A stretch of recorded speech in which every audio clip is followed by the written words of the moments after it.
kabahay, we are here sa Trinoma para sa ating mining activity ng Gomar Land Projects. Pero gusto ko sana kunin din yung opportunity na ito to give you our real estate tips para sa mga new home owners or new home buyers at sa mga gustong kumuha ng mga properties here in the Philippines. Pero tip number 1 lang muna.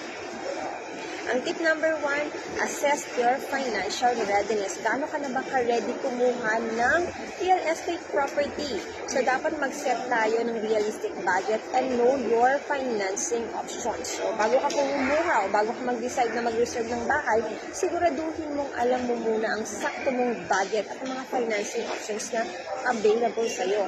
Paano naman mag-set ng budget? So, alamin natin yung total monthly income natin. So, nandito na yung regular na sweldo, yung sideline, at iba pang mga sources of income. And then, i-check natin yung ating monthly expenses. Yung tira, magpo-compute tayo ngayon ng comfortable monthly amortization natin. So, ano itong comfortable monthly amortization? Apply natin dito yung mga 30% rule, ano? Dapat hindi higit ng 30% ng yung buwan ng kita ang ilalaan mo para sa housing loan. Halimbawa, kumikita ka ng 50,000 buwan-buwan. Dapat nasa 15,000 lang ang monthly amortization na pwede mong ilaan doon. So, sa pagkuha ng bahay, dapat chinecheck din natin yung iba pang mga gastos. Ano ba yun? Yung down payment. So, sa down payment natin dito sa Pilipinas, usually nasa 10 to 20% ng total contract price.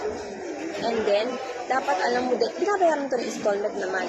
So, hindi naman ito cash. Pero kung cash, okay lang, mas maganda kasi meron kang discount.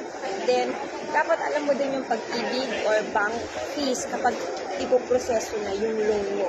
And then, alam mo din dapat yung taxes at yung transfer fees at kung magkano yung move-in at utility fees. Ano pa yung dapat natin malaman? Know your financing options. So, ano ba yung mga financing options natin dito sa pagbuha ng property?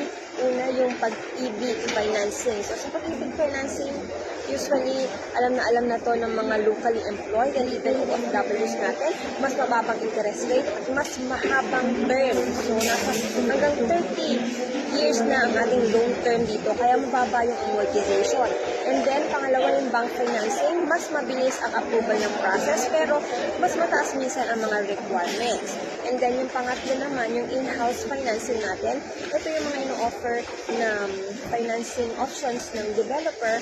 Usually, mas mabilis ang proseso, pero mas mataas ang interest.